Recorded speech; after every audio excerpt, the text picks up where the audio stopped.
Welcome students. आज का जो वीडियो आपके लिए मैं लेके आया हूँ, it is not related to the topic, but it is very important than the topic, because हमें कुछ प्लानिंग करना बहुत ज़रूरी है इनकी सब बायोलॉजी। इफ हम लोग रियली बायो में कुछ करके दिखाना चाहते हैं तो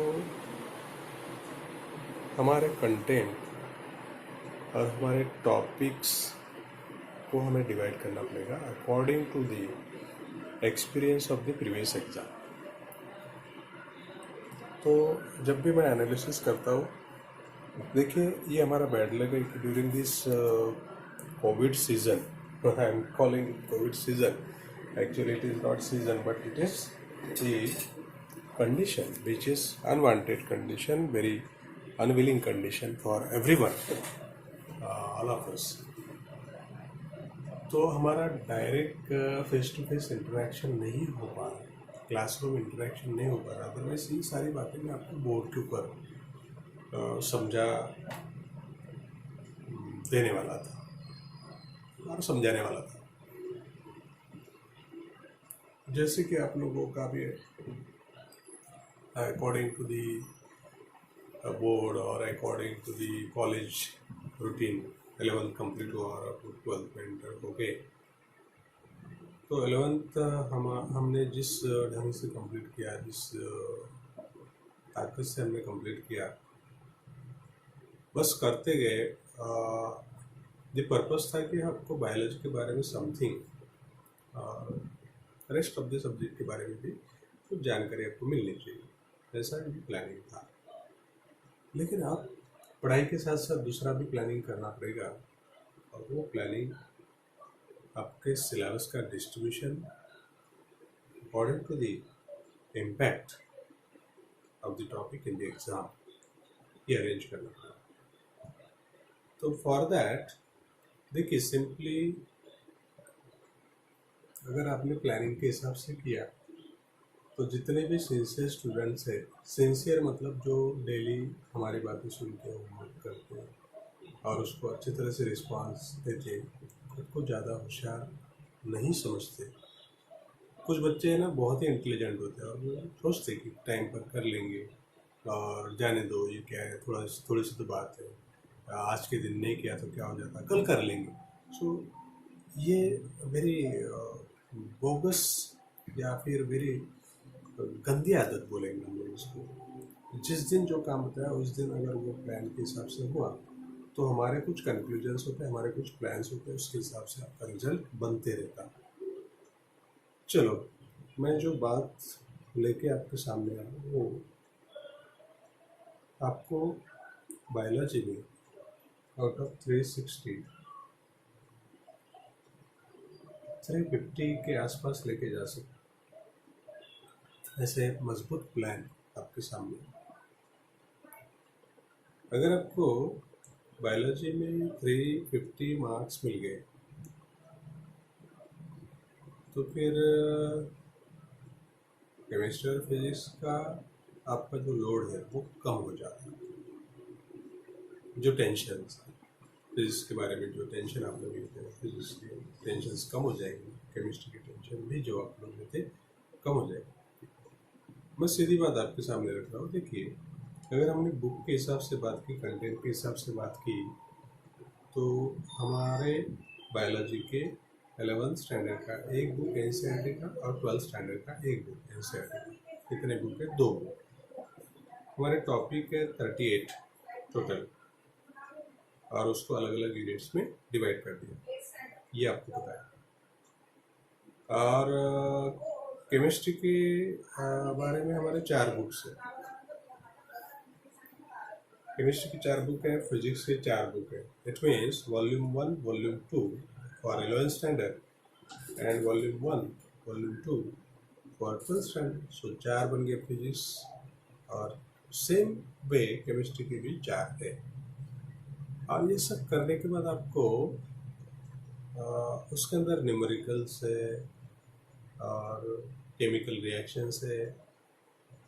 तो फिर वहाँ पर कैसा है कि सब कुछ करने के बाद भी एरर के चांसेस थोड़े ज़्यादा होते हैं, देयरफॉर डर लगता है फिजिक्स का, केमिस्ट्री का। ये सही बात है। और इन टाइम वो क्वेश्चन को हम लोग कितना टाइम दे पाएंगे एग्ज़ाम में, एग्ज़ाम हॉल में। तो आप लोग सारे के सारे क्वेश्चंस तो सॉल्व नहीं करने वाले, सो वी विल कंसिडर कि एक मिनट या 1.5 मिनट हम लोग कंसिडर करेंगे एक क्वेश्चन सॉल्व करने में, तो भी चलता है। लेकिन इधर बायो में आपका पढ़ाई इतना होना चाहिए कि नियर अबाउट 40 मिनट के पहले, मीन्स 41 मिनट आपने नहीं लेना चाहिए, इंक्लूडिंग OMR शीट डार्कन करने के साथ। OMR शीट भी डार्क होनी चाहिए, आपने जो आंसर चूज किया उसका कंप्लीट वर्क आपका 40 मिनट्स में होना चाहिए। 40 मिनट्स में अगर आप लोग कंप्लीट करते हो तो बायोलॉजी में जो टाइम आपने लिया वो कम लिया, और उसका बेनिफिट आपको फिजिक्स और केमिस्ट्री में मिलने वाला। तो केमिस्ट्री का और फिजिक्स का प्लानिंग कैसे करना है, कौन से टॉपिक को कितना क्या वेटेज देना है, ये आपको मैं नहीं बता सकता। So that we are going to consider about the biology के बारे में हम लोग कंसिडर करेंगे। अब वो क्या बात है, देखिए, अगर हमने बायोलॉजी के टॉपिक्स को डिवाइड किया according to the weightage of the exam, तो उसका एक पिरामिड बनेगा। तो सबसे बेस में, मतलब जो नीचे है पिरामिड का बेस, उसमें ऐसे टॉपिक हम लोग लेंगे कि जो एग्ज़ाम में बहुत ज़्यादा क्वेश्चंस उसके ऊपर होते हैं, मतलब इम्पैक्ट उनका बहुत ज़्यादा होता है, हाई इम्पैक्ट टॉपिक, क्योंकि इसका कंटेंट पढ़ने में बहुत कम है लेकिन क्वेश्चन बहुत ज़्यादा है। Such topics are called as high weightage topic, और उनका वेटेज, उनका इम्पोर्टेंस, उनका impact in the previous exam was always ज़्यादा, बहुत ज़्यादा था। ठीक है। सेकेंड मीन्स बेस के ऊपर जो पिरामिड का हिस्सा होगा वो मीडियम वेटेज वाला होगा, कि जिसका कंटेंट जितना है उसके हिसाब से उसके ऊपर क्वेश्चन आ रहे, मीन्स 1:1 है, जितना पढ़ेंगे उतना क्वेश्चन। ऐसे कुछ टॉपिक्स हैं। और पिरामिड के टॉप लेवल पर जो टॉपिक हम लोग लिखेंगे वो होंगे जिनका इम्पैक्ट एग्ज़ाम में, मतलब उनका एग्ज़ाम में नंबर ऑफ क्वेश्चन पूछने का जो तरीका है वो, उसके ऊपर कंटेंट बहुत ज़्यादा लेकिन क्वेश्चंस वेरी लेस है। ऐसे कुछ टॉपिक होते हैं कि हमने इतना पढ़ा और क्या है, एक क्वेश्चन आया उसके ऊपर। ऐसे कुछ टॉपिक है मीन्स उनका इम्पैक्ट वेरी लेस है, लो इम्पैक्ट वाले या लो वेटेज वाले कुछ टॉपिक्स है। तो इसको मैंने डिवाइड किया according to the previous exam. और ये आप भी कर सकते थे, कोई भी करेगा, कोई भी अगर एनालिसिस आपने किया प्रीवियस एग्जाम का, तो एवरीवन कैन डू दैट। तो इसको अरेंज करने के बाद बेस में मैंने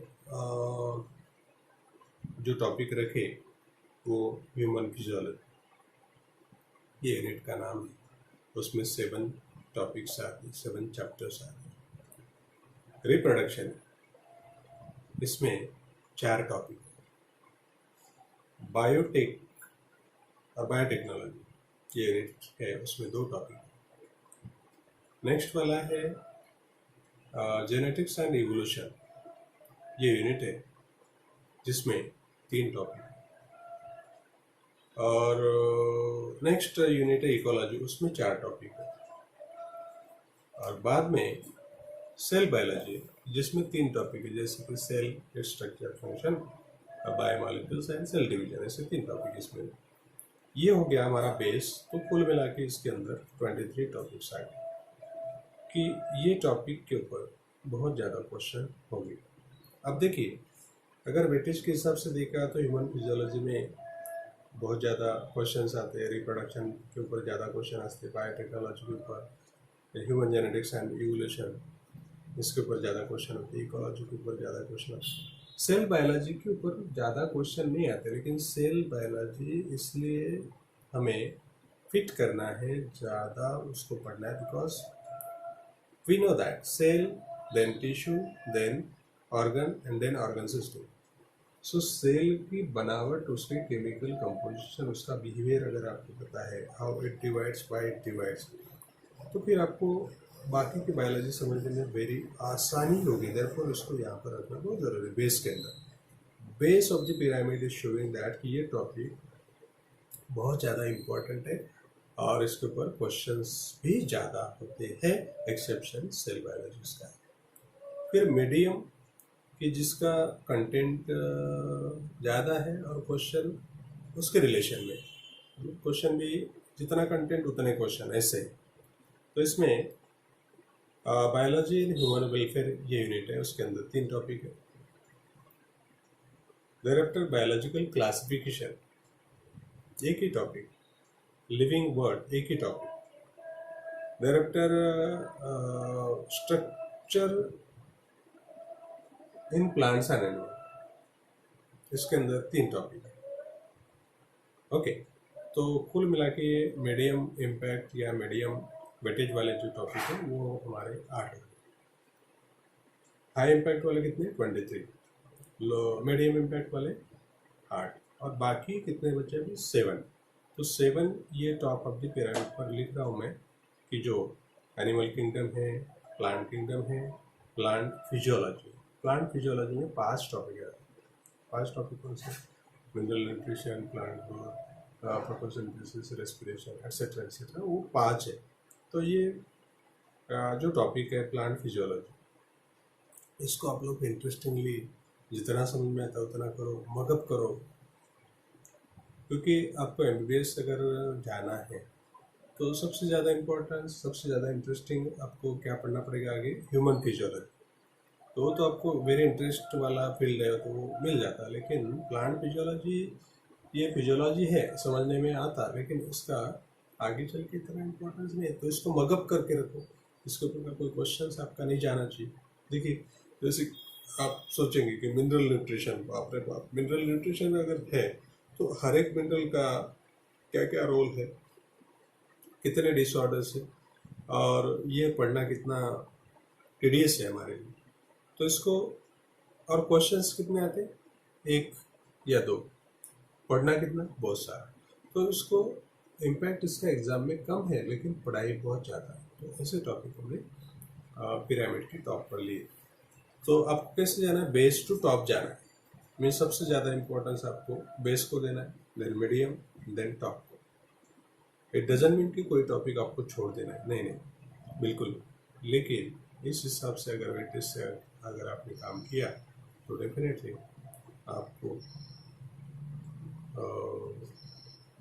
320 to 350, मिनिमम 320 और एट द मोस्ट 350 या फिर उससे भी ज़्यादा आप लोग नंबर इस प्लान से अगर गए तो ले सकते हैं। एंड फिर हमारा जो लोड है फिजिक्स और केमिस्ट्री का, वो ऑटोमेटिकली हम लोग उसको हल्का कर सकते हैं या फिर उसके ऊपर जोर लगा सकते हैं।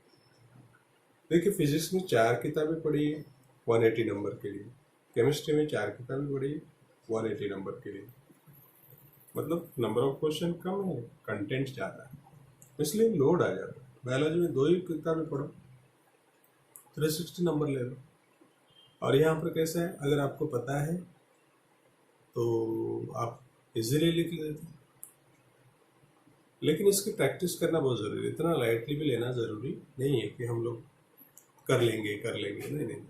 ये 2 साल का पढ़ाई है, 2 बुक है, लेकिन 2 साल, एक लाइन कूट कूट के नॉलेज भरा हुआ है इसके अंदर। और आज समझ में आ गया, आज याद रह गया, लेकिन 8 दिन के बाद हम भूल जाते हैं। मीन्स वोलाटाइल सब्जेक्ट है हमारा बायोलॉजी, इसलिए उसके ऊपर ज़्यादा जोर देके इसको कवर करो और एग्ज़ाम में उसको विदिन 40 मिनट्स आप लोग कवर करेंगे। बाकी का जो टाइम है हम लोग फिजिक्स और केमिस्ट्री में अप्लाई कर सकते हैं।